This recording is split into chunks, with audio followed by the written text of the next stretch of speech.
Welcome back to our YouTube channel medical and nurses. आज की class में हम डिस्कस करेंगे जीके जीएस के क्वेश्चन के साथ साथ आपके नर्सिंग के क्वेश्चन भी। यहाँ पर आपको स्टार्टिंग में 15 से 20 क्वेश्चन आपके जीके जीएस के रहेंगे जो आपके अपकमिंग टाइम में बहुत ही ज़्यादा हेल्पफुल रहने वाले हैं। एक और चीज़, जिनका भी जो भी लोग एग्ज़ाम दे रहे हैं राजस्थान सीएचओ का, उनके लिए मैं बता दूं कि एटलीस्ट आपको 90,000 के आसपास फॉर्म फिलअप किए गए हैं। 90,000 फॉर्म फिलअप किए गए हैं। ओनली 3 जगह ही आपका जो एग्ज़ाम सेंटर है, तो आप लोग अपना एग्ज़ाम अच्छे से दीजिए। और मे भी हो सकता है आपका पेपर हिंदी इंग्लिश दोनों लैंग्वेज में रहे। लास्ट टाइम तो ओनली हिंदी में बस आ गया था। सो लेट्स सी कि आपका पेपर कैसा जाता है, क्या होता है। तो आपके एग्ज़ाम के लिए सभी के लिए बेस्ट ऑफ लक। आप लोग सभी क्लासेस आप जहाँ से जो भी तैयारी कर पाते हैं प्लीज़ अपनी तैयारी अच्छे से रखिए। एंड आफ्टर दैट आपका राजस्थान सीएचओ के बाद है जो एसजीपीजीआई का भी एग्ज़ाम है। तो जिन भी लोगों ने फॉर्म फिलअप किया है वो लोग भी अपनी अच्छे से तैयारी करें, क्योंकि आपके बैक टू बैक अलग अलग जगह के लिए एग्ज़ाम होते जा रहे हैं। तो अभी अपकमिंग टाइम में ओएसएससी का एग्ज़ाम है, राजस्थान सीएचओ का, एसजीपीजीआई का है। एमपीएनएचएम का पेपर लीक हुआ था, तो अभी कोई भी डेट कंफर्म नहीं हुई है कि आपका पेपर कब तक होगा। तो यहाँ पर जो फर्स्ट क्वेश्चन ऐड किया गया है वो है, how many billion dollars are announced by World Bank in aid for earthquake affected Turkey. तो अभी रिसेंट में तुर्की में, आप इसको इंग्लिश में टर्की पढ़ सकते हैं, तुर्की पढ़ सकते हैं, जो भी आपको इजी लगे। तो जो वर्ल्ड बैंक है, वर्ल्ड बैंक ने अभी रिसेंट में एक फंड रिलीज़ किया है। जो आईएमएफ है, इंटरनेशनल मॉनेटरी फंड देता है, या फिर वर्ल्ड बैंक कुछ फंड देता है जिससे जो भी प्रॉब्लम्स आई हैं उनको क्या किया जा सके, सॉल्व किया जा सके। तो इंटरनेशनल फाइनेंशियल क्या है, एक इंस्टीट्यूशन है जो कि लोन्स और अलग अलग देशों को जो मिडिल इनकम कंट्रीज हैं उनकी हेल्प करता है।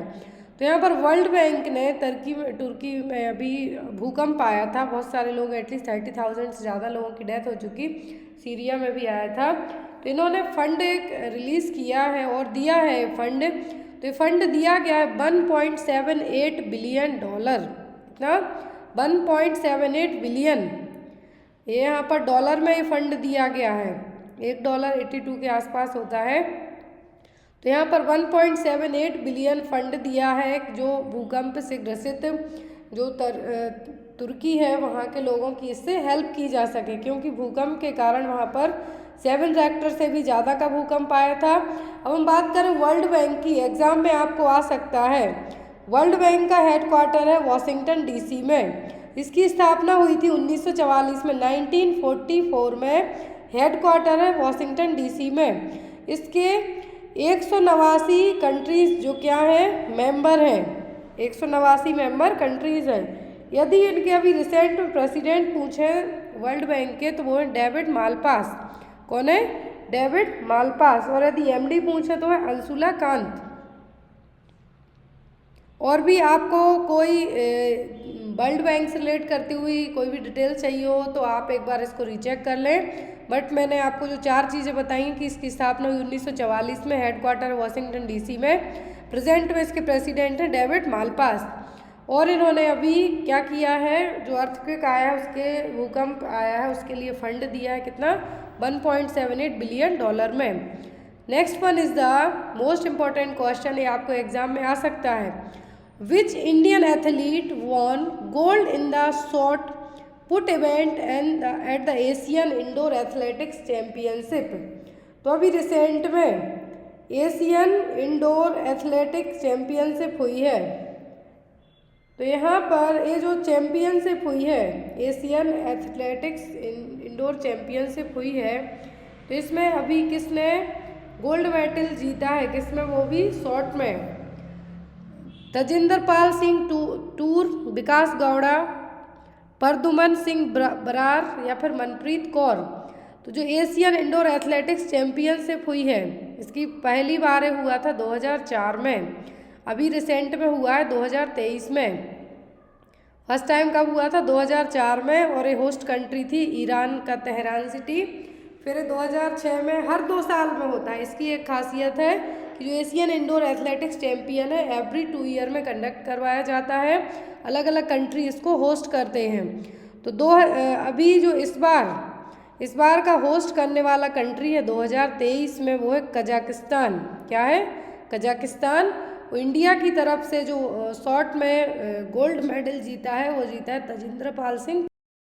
एथलेटिक्स चैंपियनशिप में गोल्ड मेडल तजिंदर पाल सिंह तूर ने, जो कि इन्होंने शूट में जीता हुआ है। इनकी जो डिस्टेंस थी, जितने डिस्टेंस पे खड़े होकर इन्होंने शॉट किया है वो 19.49 मीटर। करणवीर सिंह के लिए मिला है यहाँ पर सिल्वर मेडल। इंडिया की तरफ से बात करें हम, करणवीर को मिला है क्या? Silver medal. Next one is the which team what India's star batsman Smriti Mandhana in the first women premiere league auction. तो पहली बार, अभी तक IPL होते थे लेकिन इस बार होना है WPL, वुमेन प्रीमियर लीग। ये आपको याद रखना है, पहली बार हो रही है वुमेन प्रीमियर लीग क्रिकेट में। तो यहाँ पर जो स्मृति मंधाना है बैट्समैन इंडिया की, कौन सी जो प्रीमियर लीग में कौन सी टीम ने इनके लिए लिया है वुमेन्स प्रीमियर लीग में? तो यहाँ पर है Delhi Capitals, UP warriors, Mumbai Indians या फिर रॉयल चैलेंजर्स बेंगलुरु। तो ये सबसे महंगी खिलाड़ी रही हैं और पहला एडिशन आपको एग्ज़ाम में आ सकता है कि जो वुमेन्स प्रीमियर लीग है इसका फर्स्ट एडिशन कब से स्टार्ट हुआ है? 2023 से ही। यहाँ पर ओनली 5 टीम ही रहेंगी। कितनी? 5 टीम बस यहाँ पर खेलेंगी। और ये जो पहली बार हो रहा है तो ये मुंबई में होने वाला है। 5 फ्रेंचाइजीज ने यहाँ पे पार्ट लिया है, जो कि 4 मार्च 2023 से मैच खेले जाएंगे। याद रखें 4 मार्च 2023 से वुमेन प्रीमियर लीग होना है और पहला एडिशन हो रहा है 2023 में। और रॉयल चैलेंजर्स बेंगलुरु ने, जो यहाँ पर रॉयल चैलेंजर्स बेंगलुरु, इन्होंने स्मृति मंधाना को अपनी टीम में लिया है। और ये सबसे महंगी 3.40 करोड़ इनके लिए क्या दिया गया है? इनको इतने में खरीदा गया है। और जो हरमनप्रीत कौर है, इनको मुंबई इंडियंस ने लिया है 1.80 करोड़ में। इंडियन टीम की, वुमेन्स इंडियन टीम की यदि कैप्टन की बात करें तो कौन है? हरमनप्रीत कौर। 4 मार्च से लेकर 26 मार्च तक मुंबई में होने वाले हैं। Next one is the PM Modi inaugurated Asia's biggest arrow show arrow India 2023। What is it's theme? अभी रिसेंट में हुआ है। जो लोग न्यूज़ देखते हैं तो उनको याद रखना उतना टफ नहीं होगा। तो यहाँ पर अभी हाल फिलहाल में मोदी जी ने एशिया का सबसे बड़ा एरो शो एरो इंडिया 2023 है जो इनॉग्रेट किया है। तो इसकी थीम क्या थी? The runway two billion opportunities, arrow show for billion opportunities, the runway of आत्मनिर्भर भारत या फिर trade expo and defence expo show.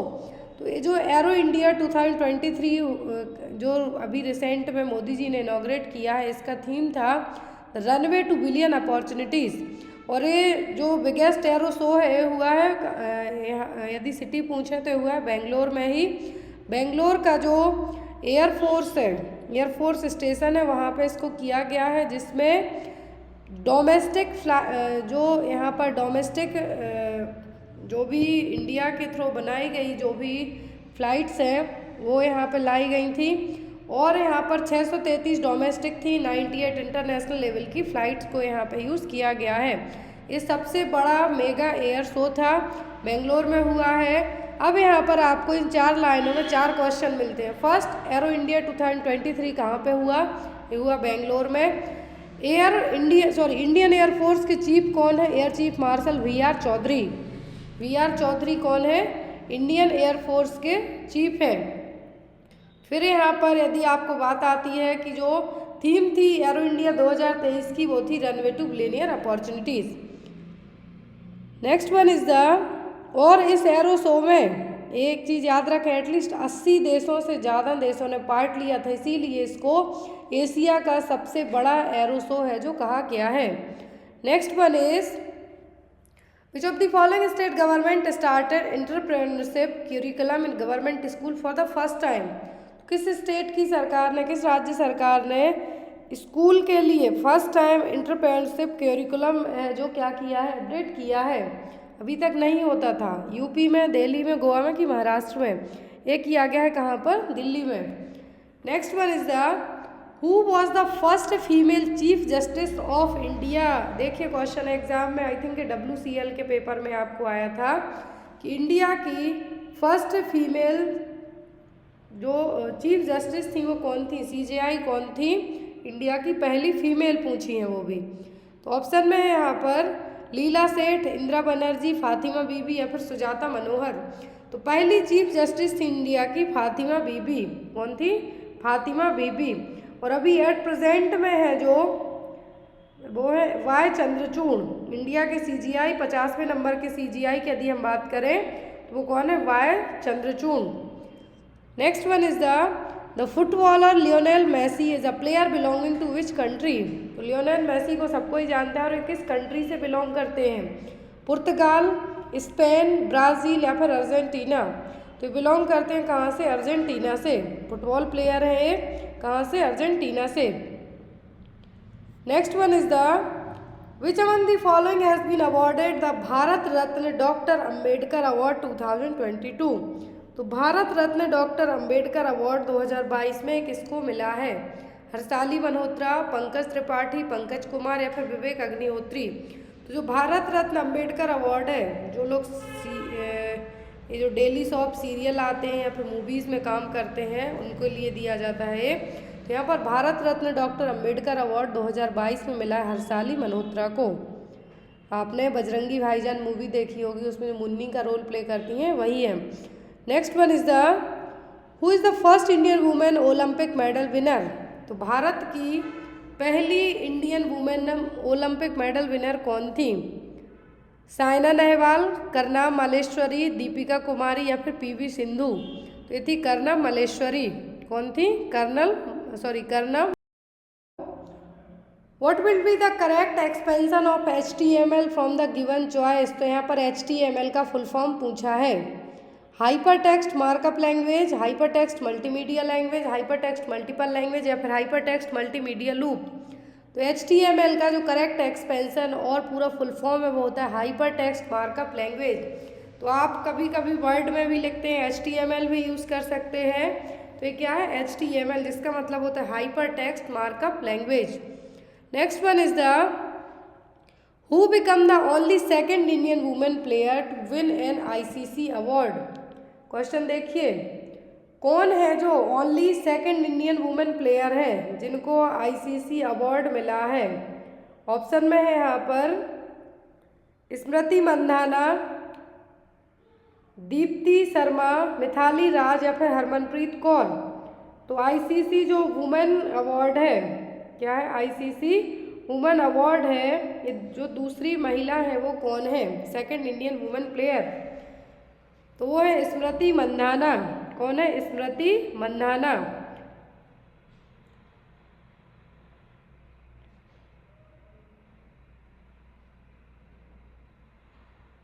Next one is the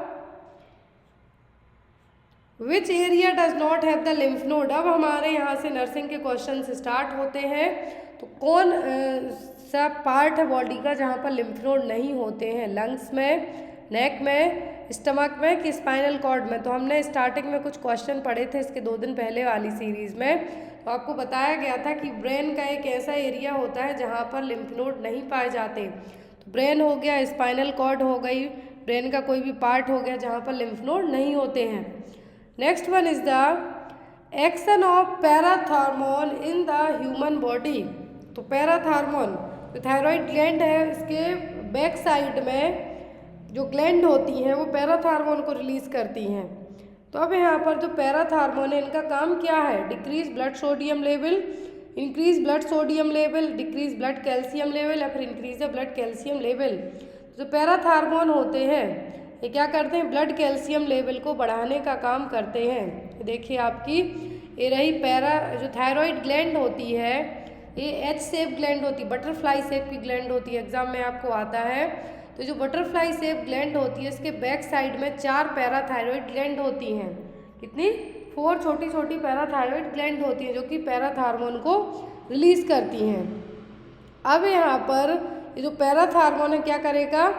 calcium का जो मेटाबॉलिज्म है, बोन्स को कितनी ज़रूरत है, किडनी तक कितना पहुँचना है, कितना एक्सक्रीट करना है, सभी लेवल कंट्रोल कौन करता है? पैराथार्मोन।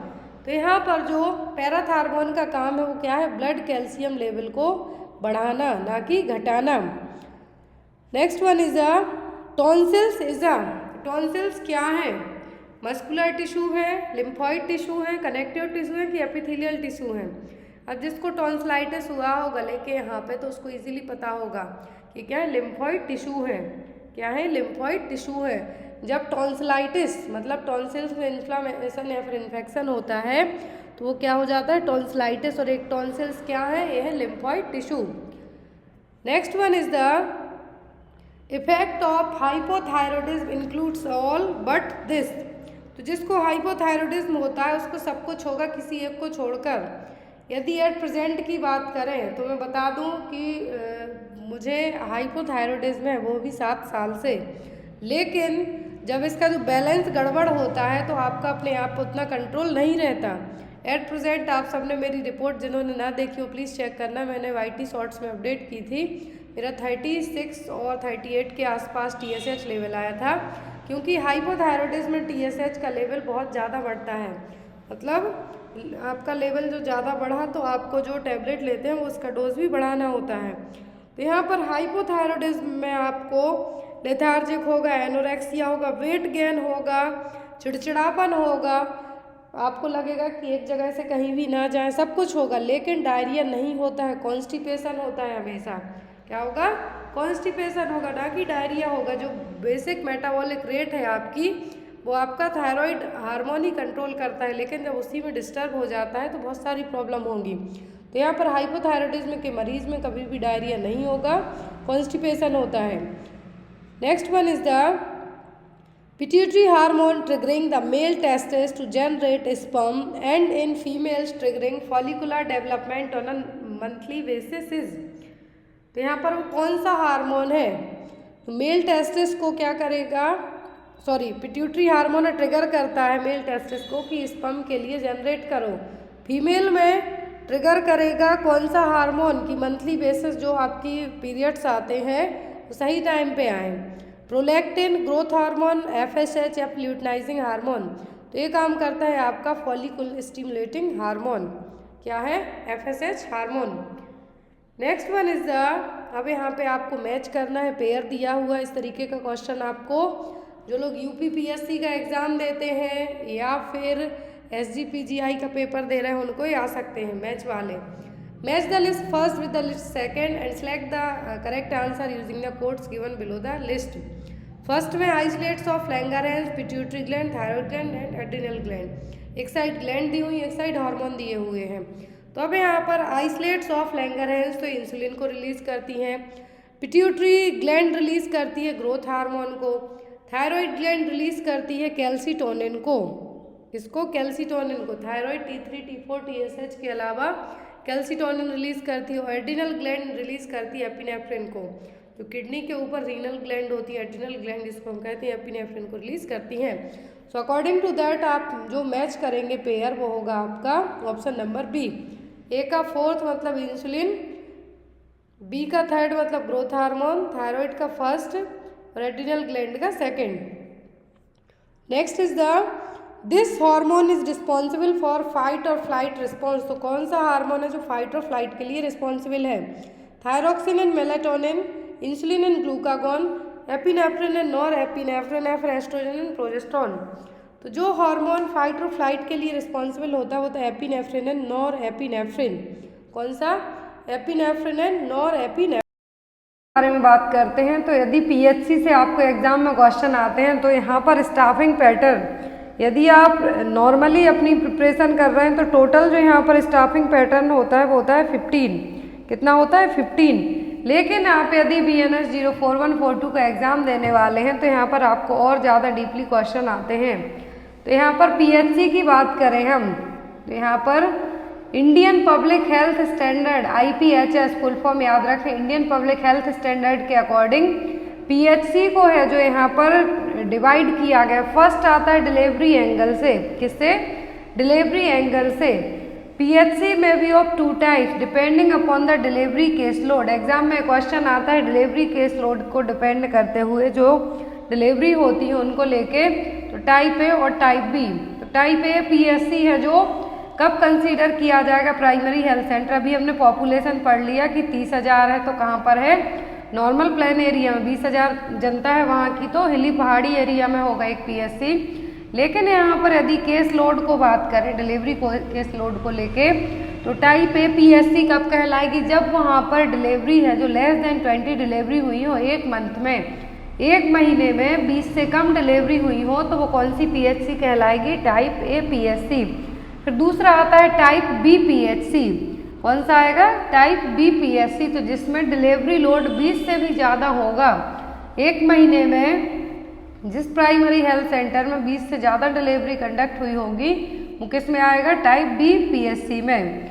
नेक्स्ट आता है यहाँ पर कैटेगरी के हिसाब से यदि हम बात करें केस लोड के हिसाब से, तो ये तो था डिलीवरी के हिसाब से, डिलीवरी केस लोड के। अब यहाँ पर नॉर्मल डिलीवरी केस लोड और डिस्टेंस पर यदि बात करते हैं हम, तो 3 टाइप्स होंगे। एसेंशियल स्टैंडर्ड, जो कि यहाँ पर essential standard for a normal PSC without 24/7 services. दूसरा है विथ 24/7 नर्सिंग फैसिलिटीज। और थर्ड है यहाँ पर विथ 24/7 इमरजेंसी।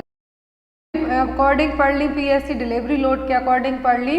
अब यहाँ पर यदि आपको एग्जाम में क्वेश्चन है, यहाँ पर ये देखिए, जो 2 तरीके की टाइप A और टाइप B PSC की यदि बात की जाए, तो यदि एग्जाम में क्वेश्चन आता है कि टाइप A PSC में एसेंशियल स्टाफिंग पैटर्न कितना होना चाहिए, तो वो होता है 13, और डिजायरेबल ज़रूरत कितने की होती है? 18 की। वैसे ही यहाँ पर टाइप B PSC का भी आपको एग्जाम में पूछ सकते हैं। नेक्स्ट है यहाँ पर सब सेंटर है ना, hilly area caters to a population of. तो जो सब सेंटर हिली एरिया में है, कहाँ पर है?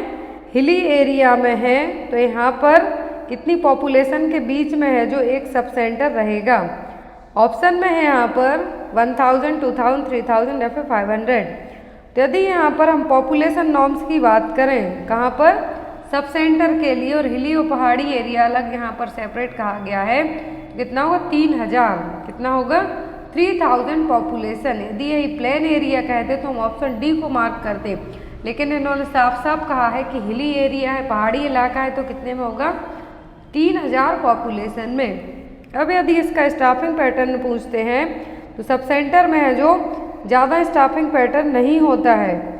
यहाँ पर लोग होते हैं, एक होता है हेल्थ वर्कर मेल, दूसरा हेल्थ वर्कर फीमेल, और तीसरा होता है वॉलेंट्री वर्कर। तो टोटल यहाँ पर 3 मेंबर्स हैं जो प्रेजेंट रहेंगे। नेक्स्ट है यहाँ पर मैन पावर यदि कहें तो हम कितने होंगे? 3। नेक्स्ट है यहाँ पर eligible couple register is maintained eight. तो जो एलिजिबल कपल रजिस्टर है, क्या है? कपल रजिस्टर है, कहाँ पर मेंटेन किया जाएगा? ऑप्शन में सब सेंटर में, प्राइमरी हेल्थ सेंटर में, कम्युनिटी हेल्थ सेंटर में, या फिर डिस्ट्रिक्ट हॉस्पिटल में।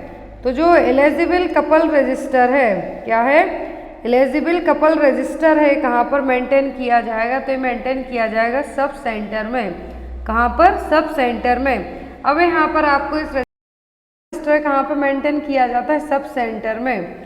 जब बात हम सब सेंटर की कर रहे हैं यहाँ पर, तो सब सेंटर में ANC register, vital statics register, basic first aid alignments register है जो मेंटेन किए जाते हैं। तो एलिजिबल कपल रजिस्टर का मतलब है यहाँ पर ऐसे कपल जिनकी जो शादी है 15 से 45 साल की एज के बीच में हुई हो, जिनको हम फर्टाइल ग्रुप भी कहते हैं, तो उन कपल का जो एलिजिबल कपल का रजिस्टर कहाँ पर मेंटेन किया जाता है? सब सेंटर में।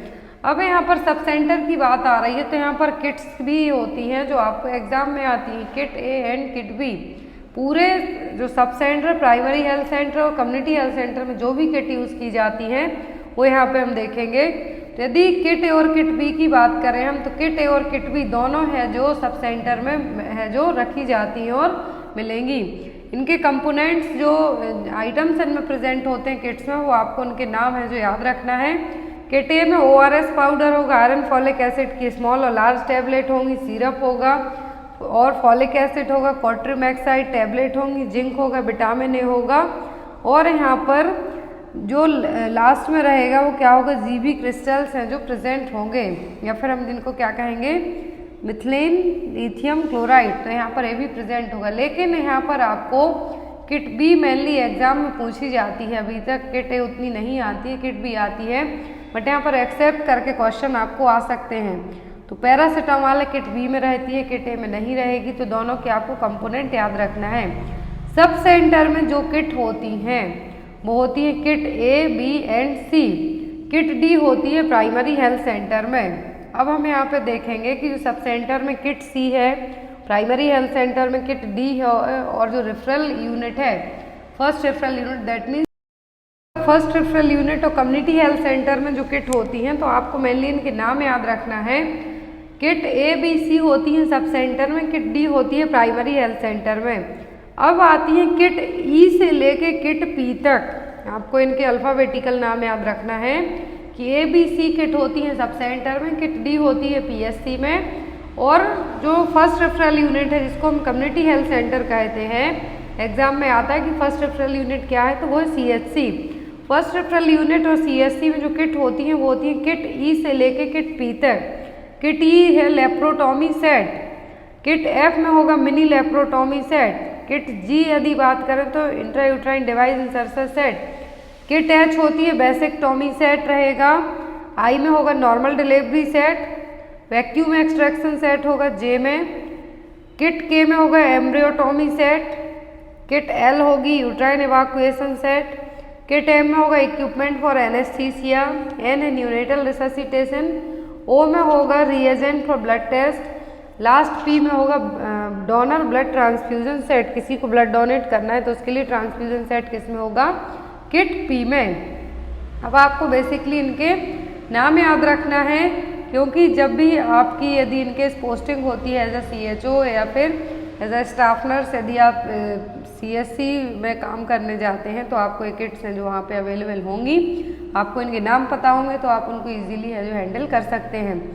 नेक्स्ट है यहाँ पर 3 tier system of health care delivery in rural area in India is based on the recommendation of. तो 3 टायर सिस्टम है जो इंडिया में हेल्थ केयर डिलीवरी सिस्टम है, 3 टायर सिस्टम। तो यहाँ पर जो 3 टायर सिस्टम है, कौन सी कम्युनिटी ने है जो क्या किया था, यहाँ पर इनिशिएट किया गया था इसको 3 टायर सिस्टम के लिए। ऑप्शन में है यहाँ पर भोर कमेटी, चड्डा कमेटी, श्रीवास्तव कमेटी या फिर मुदलियार कमेटी। तो 3 टायर सिस्टम है जो क्या 3 टायर सिस्टम है हेल्थ केयर डिलीवरी सर्विसेज में। तो यहाँ पर एक कौन लेके आया था, ये आई थी श्रीवास्तव कमेटी के थ्रू। कौन लेके आया था, श्रीवास्तव कमेटी। नेक्स्ट है यहाँ पर elements of primary health care include all of the following except. तो प्राइमरी हेल्थ केयर के सभी एलिमेंट्स हैं किसी एक को छोड़कर। An adequate supply of safe water and basic sanitation, prevention और control of local endemic disease, providing employment to every youth, immunisation against major infectious disease. तो एलिमेंट्स हैं जो यहाँ पर किसके, प्राइमरी हेल्थ केयर के, किसके, प्राइमरी हेल्थ केयर के जो टोटल 8 एलिमेंट्स हैं। तो इन 8 एलिमेंट्स में से यहाँ पर कौन सा है जो नहीं है।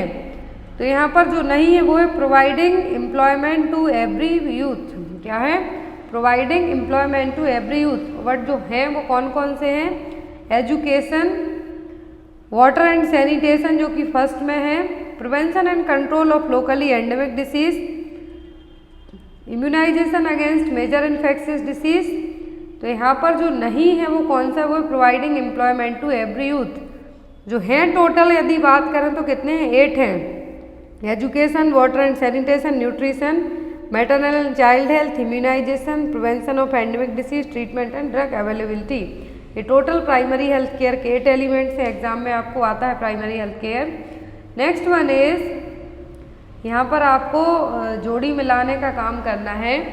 Panchayati Raj system is a 3 tier system of rural local self government in India, match the institution with levels. यहाँ पर आपको जो पंचायती राज का हमने 3 टायर सिस्टम पढ़ा है, कौन सा है, पंचायती राज का जो 3 टायर सिस्टम पढ़ा है लोकल सेल्फ गवर्नमेंट को लेके। तो यहाँ पर आपको बेस्ड ऑन लेवल कि कौन सा किसके लिए है, तो उसके हिसाब से यहाँ पर आपको मैच करना है। पंचायत यहाँ पर विलेज लेवल पर होगी, पंचायत समिति डिस्ट्रिक्ट लेवल पे होगी, या फिर जिला परिषद ब्लॉक लेवल पर होगी। तो अब यहाँ पर आपका जो आंसर होगा वो क्या होगा, तो तो यहाँ पर जो आपका आंसर आएगा वो होगा कि पंचायत है जो यहाँ पर क्या है, पंचायत है जो यहाँ पर किस लेवल पर होगी, तो पंचायत होगी यहाँ पर विलेज लेवल पर। किस पर? विलेज लेवल पर। पंचायत समिति होती है ब्लॉक लेवल पर। जिला परिषद, जिला डिस्ट्रिक्ट के लिए हम क्या कहते हैं हिंदी में, जिला। तो जिला परिषद कहाँ पर होती है? डिस्ट्रिक्ट लेवल पर। तो इसके अकॉर्डिंग आपका राइट आंसर क्या होगा? Third one. क्या होगा? थर्ड वन होगा आपका राइट आंसर। अब यहाँ पर जो पूरा यदि हम बात करें हेल्थ केयर डिलीवरी सिस्टम की, तो हमने कम्युनिटी हेल्थ नर्सिंग में ये चीज़ पढ़ी है। नेशनल लेवल से लेके कि गांव के लेवल तक है जो सर्विसेज कैसे पहुंच पाती हैं। तो यहाँ पर बेसिक बस बताया गया है एक चार्ट के थ्रू कि नेशनल लेवल से स्टेट और यूनियन टेरिटरीज में जो हेल्थ केयर डिलीवरी सिस्टम पहुंचते हैं, तो स्टेट में पहुंचने के बाद वहाँ की स्टेट लेवल की जो भी ऑर्गेनाइजेशंस हैं, जो भी हॉस्पिटल्स हैं, वहाँ पर इनको डिस्ट्रीब्यूट कर दिया जाता है। तो फिर यहाँ पर आता है CSC PSC सब सेंटर और विलेज हेल्थ लेवल पर। तो यहाँ पर हमें आगे पढ़ेंगे कि कौन है जो कितनी पॉपुलेशन के लिए रहेगा। नेक्स्ट है यहाँ पर principal unit of administration in India is. ये देखिए क्वेश्चन, इसीलिए ऊपर यहाँ पर ये चार्ट दिख रहा है आपको एक, नीचे उसी से रिलेट करता हुआ क्वेश्चन है कि प्रिंसिपल यूनिट कौन है इंडिया में एडमिनिस्ट्रेशन के लिए, सेंटर, स्टेट, डिस्ट्रिक्ट या फिर विलेज। यदि हम बात करें तो सेंटर यूनिट यहाँ पर प्रिंसिपल यूनिट पूछा है। तो यहाँ पर मेन पूछें तो वो क्या है, नेशनल लेवल पर। लेकिन यदि इंडिया की ही बात हो रही है तो यहाँ पर कौन होगा जो प्रिंसिपल यूनिट का काम करेगा एडमिनिस्ट्रेशन के तौर पर हेल्थ को लेके, तो वो होंगे डिस्ट्रिक्ट। क्या होंगे? डिस्ट्रिक्ट होंगे। और यहाँ पर डिस्ट्रिक्ट के लिए एडमिनिस्ट्रेटिव डिवीजन ऑफ इंडिया भी कहा जाता है। आपको याद रखना है ये चीज़। एडमिनिस्ट्रेटिव डिवीजन ऑफ इंडिया कौन है? डिस्ट्रिक्ट। यहाँ पर इनको क्यों कहा गया है? हेल्थ फैसिलिटीज़ को लेके। Next one is match the list A with the list B. तो मैच करना है आपको लिस्ट ए से ए को लिस्ट बी से। यहाँ पर कमिटी है 4, श्रीवास्तव, चड्डा, करतार सिंह एंड जंगलवाला कमिटी। अब यहाँ पर आपको मैच करके बताना है कि कौन सा सही है कौन सा नहीं है। तो यहाँ पर जो श्रीवास्तव कमेटी है ये क्या है? Led to the creation of health guides. तो ए का आंसर होगा आपका थर्ड। फिर आती है बी। क्या है? बी है चड्डा कमेटी। इन्होंने मलेरिया वर्कर्स के लिए है जो काम किया था, malaria workers to look after AP work too. फिर आती है करतार सिंह कमेटी। तो इन्होंने जो MPW हैं उनके लिए काम किया था करतार सिंह कमेटी ने। तो एक फोर्थ होगा। डी आती है जंगलवाला। तो इन्होंने इंटीग्रेशन ऑफ हेल्थ सर्विसेज के लिए काम किया था। तो यहाँ पर ये चारों कमेटी को मिला के जब आपका आंसर होगा वो होगा सेकंड यहाँ पर अकॉर्डिंग टू ऑप्शन के, क्योंकि मैच करते हैं जब आप, तो आप भी इसको एक बार मिला के देख लेना सही है या नहीं। Next one is elements of primary health care includes all of the following except. तो हमने पहले पढ़े इसके फंक्शंस। अब है यहाँ पर एलिमेंट्स। क्या है? एलिमेंट्स है यहाँ पर कौन सा नहीं है आपको बताना है। ऑप्शन में है adequate supply of safe water and basic sanitation, providing the essential drugs, sound the referral system and health education. तो टोटल 8 एलिमेंट्स होते हैं प्राइमरी हेल्थ केयर के, जस्ट हमने अभी पढ़ा। इनमें से जो नहीं है वो कौन सा है? तो वो है साउंड रेफरल सिस्टम, बाकी सभी हैं। Next one is all of the following are pillars of primary health care except. तो प्राइमरी हेल्थ केयर के पिलर्स सभी हैं किसी एक को छोड़कर। अब यहाँ पर आपके आ जाते हैं पिलर्स, मतलब कि प्रिंसिपल पूछे प्राइमरी हेल्थ केयर के, तो कौन सा नहीं है। ऑप्शन में है यहाँ पर equitable distribution, community participation, intersectoral coordination. तो यहाँ पर प्रिंसिपल हैं कितने हैं? टोटल 4 हैं। Equitable distribution, community participation, intersectoral coordination and appropriate technology. ये क्या है? यहाँ पर टोटल 4 प्रिंसिपल हैं किसके? प्राइमरी हेल्थ केयर के। अब जो नहीं है वो क्या है? Health education. Health education elements में आएगा, ना कि पिलर्स और principle of primary health care में आएगा। नेक्स्ट वन इज अल्मा अटा कॉन्फ्रेंस वॉज हेल्ड इन। तो अल्मा अटा कॉन्फ्रेंस है जो क्या है? अल्मा अटा कॉन्फ्रेंस है जो ये किस ईयर में कंडक्ट करवाई गई थी। ऑप्शन में है यहाँ पर 1948, 1956, 1977 या फिर 1978। तो जो अल्माटा कॉन्फ्रेंस इसी के तहत पीएससी भी लाया गया था, प्राइमरी हेल्थ सेंटर, तो ये करवाई गई थी 1978 में। कहाँ पर? 1978 में। अभी प्रेजेंट ये क्या है? कजाकिस्तान। बट जब हुई थी ये कॉन्फ्रेंस तो कहाँ पर हुई थी? एलमेटी। उस टाइम पे क्या था? कजा सोवियत सोशलिस्ट रिपब्लिक। लेकिन नावाडेज क्या है? कजाकिस्तान में जो अल्माटा कॉन्फ्रेंस हुई थी जिसमें पीएससी भी डिक्लेयर किया गया था, हेल्थ फॉर ऑल यहाँ पे लाया गया था इसी ईयर में। तो ये क्या कब हुई थी? 1978 में। Next one is health man power indicated by which of the following. तो यहाँ पर आपको बताना है कि जो health man power, that means जो डॉक्टर्स हैं, नर्सेस हैं, लैब टेक्नीशियन हैं, फिर फार्मासिस्ट हैं, तो यहाँ पर कितनी पॉपुलेशन के बीच में है, जो कितने रहेंगे? ऑप्शन में है यहाँ पर डॉक्टर 1 पर 3500 पॉपुलेशन, एएनएम 1 पर less than 1000 population, lab technician 1 पर 10,000 पॉपुलेशन, या फिर फार्मासिस्ट 1 पर 1 लाख पॉपुलेशन। तो यहाँ पर आपने जब जॉब निकलती हैं उससे आप एक अंदाज़ा लगा सकते हैं, यदि आपको ये नहीं आता है क्वेश्चन इस टाइप का, तो जब फार्मासिस्ट की पोस्ट निकलती, नर्सिंग की पोस्ट निकलती, लैब टेक्नीशियन की पोस्ट निकलती हैं और एएनएम की पोस्ट निकलती है, राइट। तो एएनएम की पोस्ट यदि नर्सिंग वालों की वैकेंसी 2 या 3 हज़ार निकली हैं स्टाफ नर्स के लिए, तो एएनएम के लिए 9-10 हज़ार इकट्ठी वैकेंसी निकाल दी जाती है। ऐसा क्यों? ये चीज़ यहाँ पे आपको क्लियर की जाएगी। तो यहाँ पर यदि हेल्थ मैन पावर की बात करें हम, तो सही कौन सा है? तो वो लैब टेक्नीशियन। एक लैब टेक्नीशियन है जो जहाँ 10,000 पॉपुलेशन होती है वहाँ पर एक लैब टेक्नीशियन को अपॉइंट किया जाता है। और एक डॉक्टर के लिए 1000 पॉपुलेशन पर, एक डॉक्टर कितनी पॉपुलेशन के लिए रहेगा? 1000 पॉपुलेशन के लिए सजेस्ट किया गया है गवर्नमेंट के थ्रू कि 1000 पॉपुलेशन के लिए एक डॉक्टर प्रेजेंट रहेगा। नर्स तो 1 पर 5000 पॉपुलेशन, एक नर्स 500 पॉपुलेशन के लिए। हेल्थ वर्कर आते कोई भी हो सकते हैं, तो बात आती है यहाँ पर तो कितने होंगे? 1 पर 5000 पॉपुलेशन इन प्लेन एरिया और 3000 पॉपुलेशन इन हिली एंड ट्रैवल एरिया। जैसा हमने सब सेंटर में पढ़े हैं, तो हेल्थ वर्कर वहीं पर रहते हैं जनरली, मेल फीमेल, तो यहाँ पर भी सेम वही है।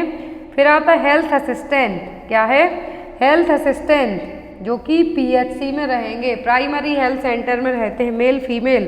तो एक रहेगा 30,000 पॉपुलेशन में प्लेन एरिया में, और 20,000 है तो कहाँ पर? हिली पहाड़ी एरिया में।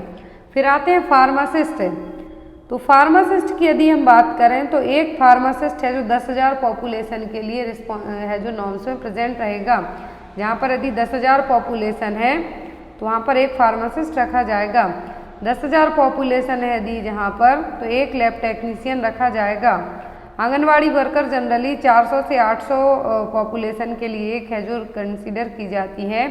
आशा वर्कर 1000 पॉपुलेशन के लिए, और ट्रेंड दाई भी 1 पर प्लेस, दैट मीन्स 1000 पॉपुलेशन के लिए।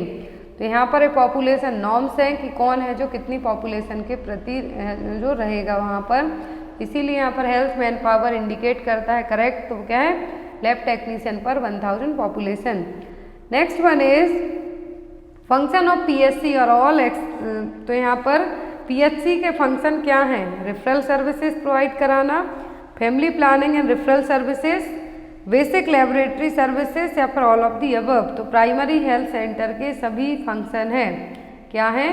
सभी फंक्शन हैं। अल्माटा डिक्लेरेशन के तहत यदि हम बात करें तो टोटल 10 फंक्शन है प्राइमरी हेल्थ केयर के। मेडिकल केयर देना, MCH care including family planning भी, safe water supply and basic sanitation, prevention and control of locally endemic disease, collection and reporting of vital statics, education about health, national health programme, referral services, training provide कराना जो health worker हैं, local दाई हैं उनके लिए, और basic laboratory services. ये सभी किसका काम है? ये प्राइमरी हेल्थ सेंटर्स का काम है, जो कि अल्माटा डिक्लेरेशन 1978 में प्राइमरी हेल्थ सेंटर को लाया गया था। मतलब इसके फंक्शन भी जो टोटल 10 फंक्शन डिसाइड किए गए थे। Next one is functions of female health worker include. तो जो female health worker, male health worker कहाँ पर होते हैं? सब सेंटर में। तो इनका काम क्या है फीमेल हेल्थ वर्कर का? Visit 4 sub centre per month, collection of blood sample, conduct 50% delivery या फिर क्लोरिनेशन ऑफ वाटर। तो यहाँ पर फीमेल हेल्थ वर्कर का जो काम है वो क्या है? कंडक्ट 50% ऑफ डिलीवरी, क्या है, एटलीस्ट 50% डिलीवरी है जो कंडक्ट करनी है। Next one is all of the following are state responsibility for health except. तो स्टेट गवर्नमेंट की रिस्पॉन्सिबिलिटी होती है हेल्थ को लेके सभी पॉइंट्स की, किसी एक को छोड़कर कि हर एक स्टेट है जो इस चीज़ के लिए रिस्पॉन्सिबल है। बीमारी फैली है तो उसको कैसे ट्रीट करना है, या फिर कोई महामारी है वहाँ पर, या फिर वैक्सीनेशन करवाना है, तो स्टेट गवर्नमेंट रिस्पॉन्सिबल है सभी काम के लिए किसी एक को छोड़कर। Vital statics, promotion of research through research centre in their bodies, prevention of adulteration, prevention of communicable disease. तो स्टेट गवर्नमेंट क्या कर सकते हैं, वाइटल स्टैटिक्स मेंटेन करवाना। क्या है, वाइटल स्टैटिक्स है जो मेंटेन करवाना, एडल्ट्रेशन मतलब मिक्सिंग को मेंटेन करना, प्रिवेंट करना, कम्युनिकेबल डिसीज को होने से रोकना या फिर प्रिवेंट करना। तो ये सब काम कौन करेगी, स्टेट गवर्नमेंट। लेकिन promotion of research through research centre and their bodies, ये काम स्टेट गवर्नमेंट का नहीं है। ये हेल्प कर सकती है लेकिन ये काम ये नहीं करेगी। Next one is which of the following is the new concept in primary health care. तो प्राइमरी हेल्थ केयर में न्यू कॉन्सेप्ट कौन सा है, equitable distribution, community participation, qualitative inquiry या फिर प्राइमरी हेल्थ केयर। तो प्राइमरी हेल्थ केयर में जो नया कॉन्सेप्ट ऐड किया गया है वो है क्वालिटेटिव इंक्वायरी। क्या है, qualitative inquiry. Next one is following are the job of health worker male. Health worker male female दोनों के अलग अलग काम है, यहाँ पे एग्जाम में आपको आते हैं। तो मेल हेल्थ वर्कर का काम कौन सा है, जॉब कौन सी है, sputum collection, ORS distribution, dot supervision या फिर ऑल ऑफ दी अबव। तो यहाँ पर आपका आंसर क्या होगा कि जो मेल हेल्थ वर्कर हैं उनका जॉब क्या है, काम क्या है, all of the above. Sputum collect करना, ORS डिस्ट्रीब्यूट करना, डॉट्स को मेंटेन करने का काम करना, जो टीबी के लिए मेडिसिन दी जाएंगी डॉट्स रेजिमेन।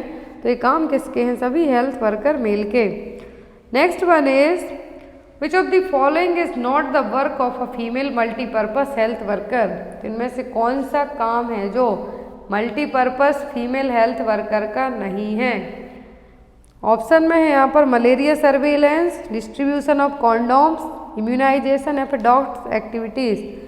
तो कॉन्डोम डिस्ट्रीब्यूट करना, इम्यूनाइजेशन कराना, डॉट्स एक्टिविटीज़ हैं जो ये सब काम फीमेल मल्टीपर्पज हेल्थ वर्कर करवा सकता है। लेकिन मलेरिया सर्वेलेंस इनका काम है नहीं है। किसका है, malaria surveillance female health multipurpose health worker का काम नहीं है। नेक्स्ट वन इज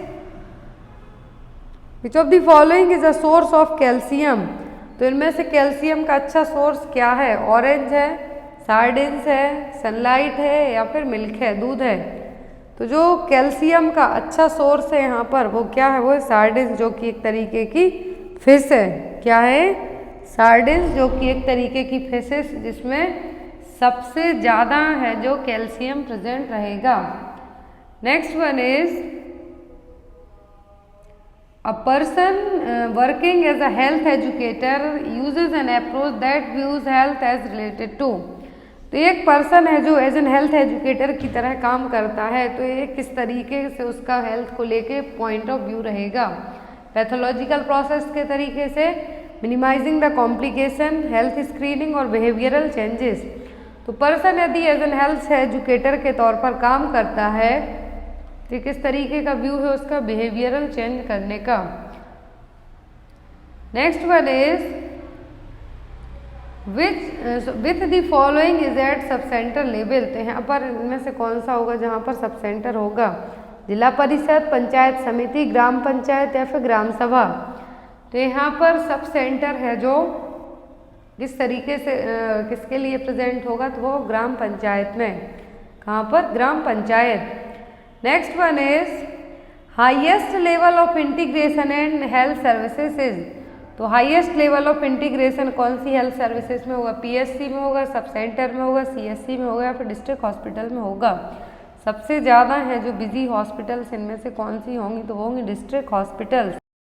नेक्स्ट है यहाँ पर PHC under public health care system in India was introduced as result of recommendation by. तो यहाँ पर प्राइमरी हेल्थ सेंटर है जो as an public health care system है, इंडिया में किस कमेटी या फिर किस कमीशन के थ्रू है जो इंट्रोड्यूस करवाए गए थे? ऑप्शन में Mudaliar committee, Kartar Singh committee, planning committee या फिर भोर कमेटी। कौन सी कमेटी है जिन्होंने पीएससी है जो लाए गए थे? तो वो लाए थे भोर कमेटी के तहत। कौन है? भोर कमेटी है जो पीएससी के लिए इन्होंने इनिशिएट करवाया था। Next one is which act prohibit the engagement of children in certain employments and to regulate the condition of work of children in certain other employments. तो कौन सा एक्ट है? क्या है? कौन सा एक्ट है जो बच्चों के लिए एक एज डिसाइड करता है कि इस एज तक के बच्चे हैं जो काम नहीं करेंगे, एम्प्लॉयमेंट में नहीं आएंगे, और किस कंडीशंस का काम है वहाँ पर क्या होता है? तो कौन सा एक्ट यहाँ पर काम करेगा? Contract labour act, the children act, children contract act या फिर द चाइल्ड लेबर एक्ट। तो यहाँ पर जो एक्ट काम करता है, एग्जाम में क्वेश्चन आते हैं, तो वो है यहाँ पर द चाइल्ड लेबर एक्ट। क्या है? चाइल्ड लेबर और प्रोहिबिशन एंड रेगुलेशन एक्ट, जो कि 23 दिसंबर 1986 को है जो पास किया गया था। इसके अकॉर्डिंग यहाँ पर चाइल्ड लेबर एटलीस्ट 14 ईयर से कम एज ग्रुप के बच्चों को है जो आप काम नहीं करवा सकते हैं। एक एज डिसाइड की जाती है, उस एज से कम के बच्चों को आप काम नहीं करवा सकते। Next one is who is the in charge of PSC. तो प्राइमरी हेल्थ सेंटर का इंचार्ज कौन होता है? Nurse grade first, nurse grade second, medical officer या फिर हेल्थ असिस्टेंट फीमेल। तो प्राइमरी हेल्थ सेंटर का जो इंचार्ज होता है वो कौन होता है? Medical officer. सेंटर होते हैं वहाँ का इंचार्ज कौन होता है? Medical officer. Next one is when an individual comes in contact with an infected person and isolated for the duration of incubation period, it is referred as। कोई भी person यदि किसी इन्फेक्टेड पर्सन के contact में आ जाता है तो वो अपने आप को क्या कर लेगा? आइसोलेट कर लेता है। कब तक के लिए? जब तक उसकी बॉडी अपने फर्स्ट साइन सिम्टम्स शो ना कर दे, इसको हम इंक्यूबेशन पीरियड कहते हैं। तो वो क्या कहलाएगा? Medical isolation, contact isolation, detention centre और क्वारंटाइन। तो यदि आप किसी कोविड इन्फेक्टेड पर्सन के कांटेक्ट में आ जाते हैं, वो आप अपने घर जाके अपने आप को 14 दिन के लिए रूम में बंद कर लेते हैं। क्या करते हैं? 14 दिन के लिए आप आइसोलेट हो जाते हैं। आप हेल्दी हैं, लेकिन इंक्यूबेशन पीरियड दैट मीन्स यदि आपको वो डिसीज़ होनी होगी तो विदिन 14 डेज के अंदर हो जाएगी। तो ऐसा सोच के आप क्या करते हैं? आइसोलेट हो जाते हैं।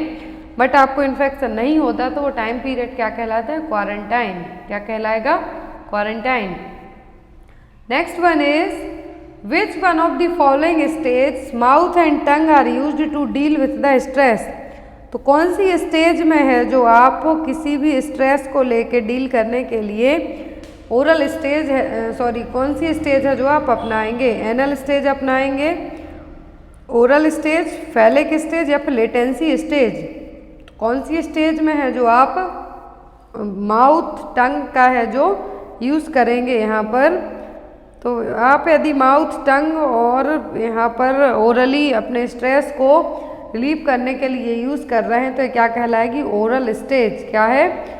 ओरल स्टेज है जो ये क्या कहलाएगी? डेवलपमेंट की oral stage. Oral stage generally जन्म से 18 महीने तक की एज में देखने को मिलती है। फ्रूट्स की जो साइकोसेक्सुअल थ्योरी है उसके अकॉर्डिंग यहाँ पर जो कि वीनिंग टास्क होता है उस टाइम पर। एनल स्टेज देखने को मिलती है जो प्री स्कूलर बच्चे होते हैं, सॉरी प्री स्कूलर नहीं, हम यहाँ पर ये कह सकते हैं जो टोडलर्स होते हैं उनमें देखने को मिलेगी 18 महीने से 4 साल, 3 से 4 साल तक की एज में। जो फैलिक होती है इसमें सेक्सुअल आइडेंटिटी को लेके है जो प्रिंसिपल टास्क रहेगा जो कि प्री स्कूल गोइंग चिल्ड्रंस में देखने को मिलेगा।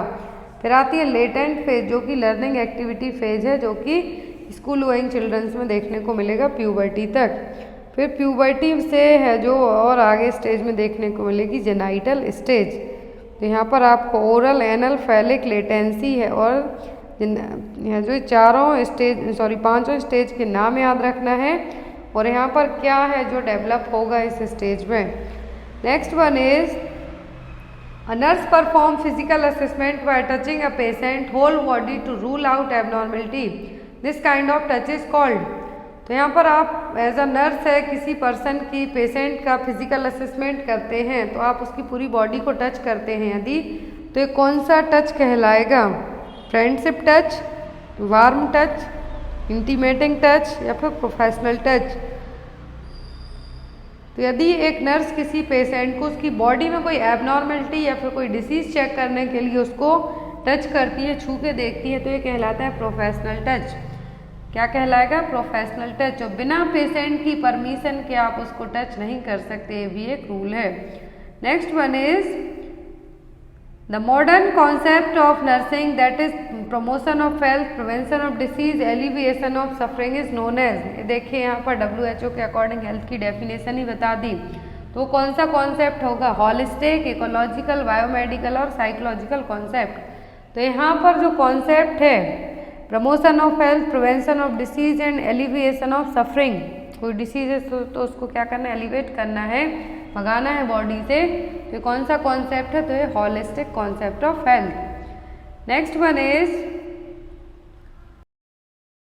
Public health centre and sub centre are responsible for providing health care at. तो जो PHC हैं और सब सेंटर हैं किस तरीके की केयर प्रोवाइड कराते हैं? Specialised care, critical care, tertiary health care या फिर प्राइमरी हेल्थ केयर।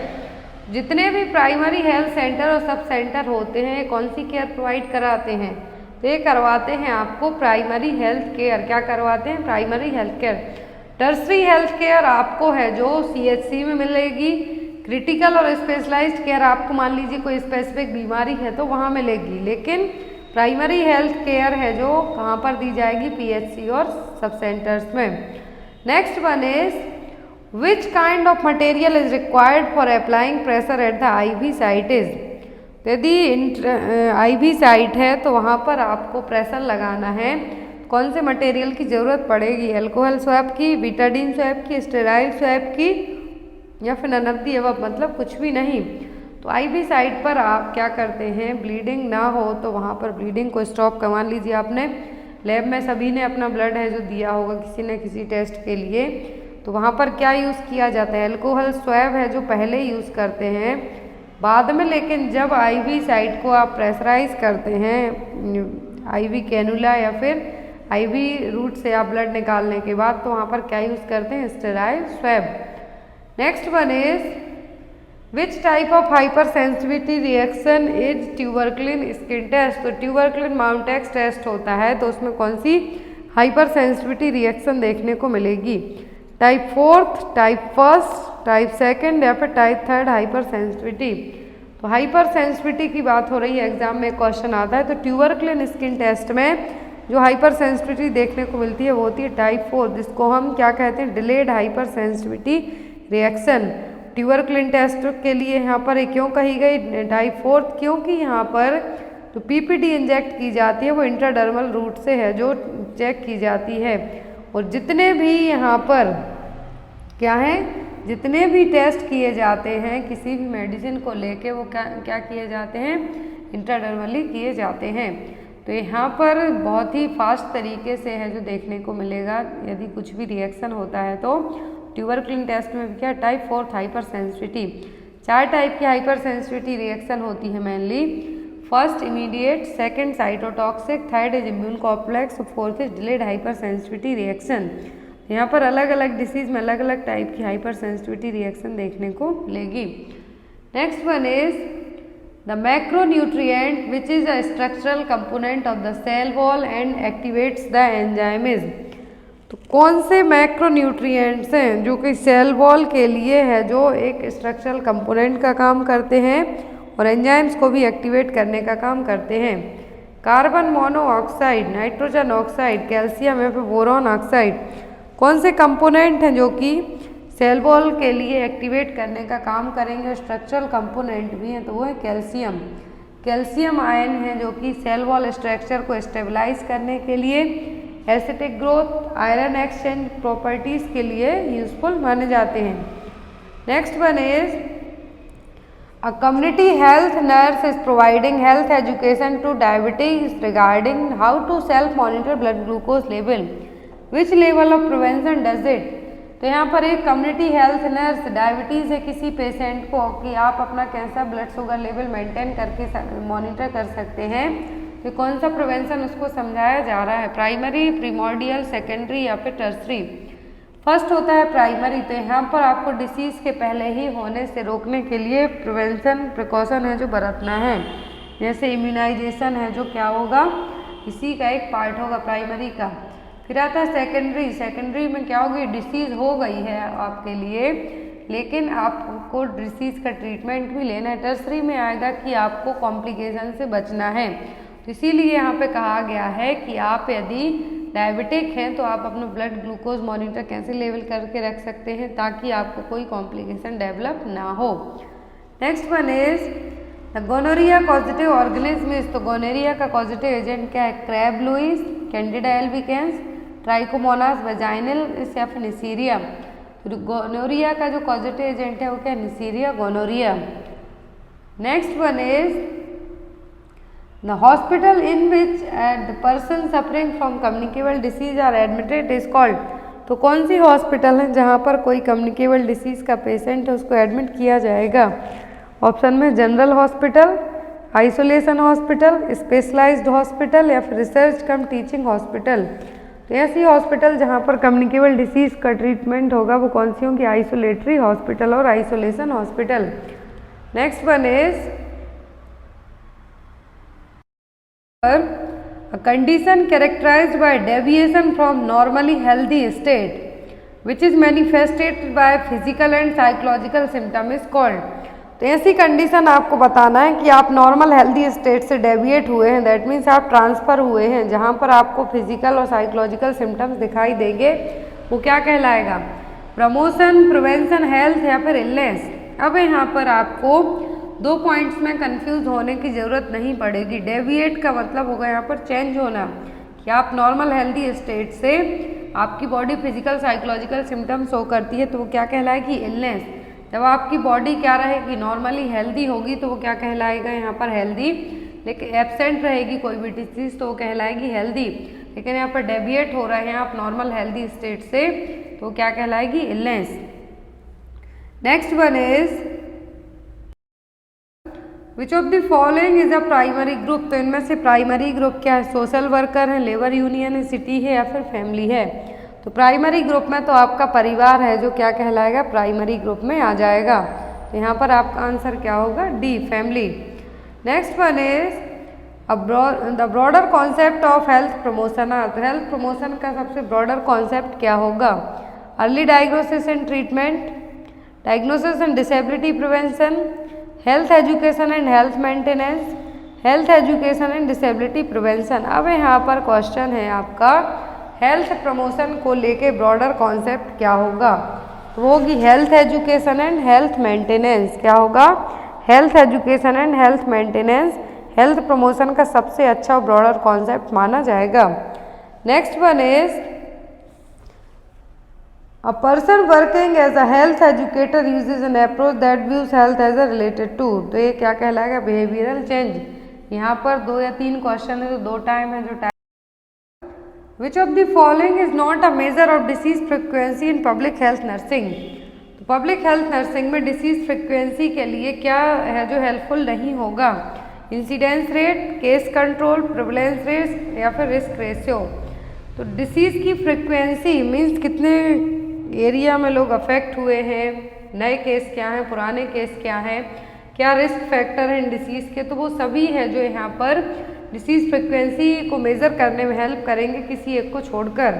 तो incidence rate, risk ratio, prevalence rate ये क्या करेंगे, हेल्पफुल रहेंगे। लेकिन जो नहीं होगा वो क्या होगा, केस कंट्रोल मेथड। क्या होंगे, केस कंट्रोल। इंसिडेंस का मतलब होगा न्यू केस, प्रेवलेंस का मतलब है यहाँ पर नए और पुराने, रिस्क रेशियो का मतलब है कि और कौन से रिस्क फैक्टर जो डिसीज़ को है जो और ज़्यादा वर्स्ट कर सकते हैं। Next one is which of the following action does not describe the measure that prevent the spread of respiratory infection from one person to another. तो यहाँ पर कौन सा एक्शन नहीं है ऐसा जो किसी दूसरे पर्सन में रेस्पिरेटरी ट्रैक्ट इन्फेक्शन को होने से रोकने में हेल्प करेगा, नहीं है। ऑप्शन में है यहाँ पर practice of hand washing after contamination with secretion, ये बिल्कुल सही है आपका कि आपको अपने हाथ वॉश साफ करना है किसी भी सीक्रेशन को टच करने के बाद। Use tissue to contain respiratory secretion, cover nose and mouth while sneezing and coughing, जब आप छींकते खांसते हो तो अपने मुंह पे कुछ कपड़ा लगा लें, कवर कर लें। Remain in poorly ventilated room, तो रेस्पिरेटरी ट्रैक्ट इन्फेक्शन है यदि किसी को वन पर्सन से अनदर पर्सन में ट्रांसमिट करना है आपको, तो ये सभी चीज़ें आपके लिए हेल्पफुल होंगी कि जो नहीं कर पाएंगी, लेकिन जो नहीं होगी वो क्या होगी, remain in poorly ventilated room. यदि रेस्पिरेटरी ट्रैक्ट इन्फेक्शन है आपको तो एक पर्सन से दूसरे पर्सन में होने से आपको रोकने के लिए क्या करना होगा, वेल वेंटिलेटेड रूम में रहने की जरूरत पड़ेगी। Next one is water that is safe to drink is called, तो कौन सा पानी है जो पीने के लायक होता है, क्या कहलाता है, tap water, filtered water, distil water या फिर पोर्टेबल वाटर। एग्जाम में एक क्वेश्चन आता है पीने लायक पानी होता है जो सेफ ड्रिंकिंग वाटर है तो वो क्या कहलाता है, portable water. Next one is the epidemiological triad of infectious disease causation include, तो यहाँ पर आपको ट्रायंगल दिमाग में सेट रखना है, तो क्या है एपिडेमियोलॉजिकल ट्रायड में, तो वो है एजेंट, होस्ट एंड एनवायरनमेंट, क्या है, agent, host and environment. Next one is which of the following elements does not belongs to in the list of personal hygiene, तो इनमें से पर्सनल हाइजीन में क्या इंक्लूड नहीं है, mental hygiene, hand hygiene, menstrual hygiene और skin and oral hygiene. तो personal hygiene में जो इंक्लूडेड नहीं होगा वो क्या होगी, मेंटल हाइजीन। बाकी menstrual hygiene, skin and oral hygiene सब होंगे लेकिन मेंटल हाइजीन नहीं होगा। Next and most important question, इसका आंसर आप लोग कमेंट बॉक्स में बताएंगे। जो सेकंड चैनल है उस पर आपको BMI और जो IQ लेवल है उसके फॉर्मूला और दोनों के है जो रेंज बताई जाएंगी। तो यहाँ पर BMI का क्वेश्चन है, इसका आंसर आप लोग को कमेंट बॉक्स में देना है। क्वेश्चन है diagnosis of underweight patient includes assessment of their BMI body mass index, which of the following BMI values would indicate a risk of malnutrition in a consistently underweight patient।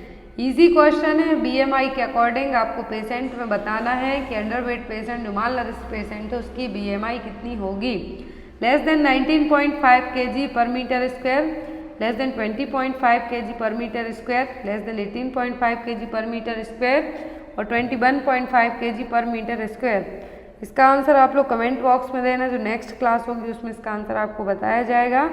Thank you for watching us, bye bye, good night.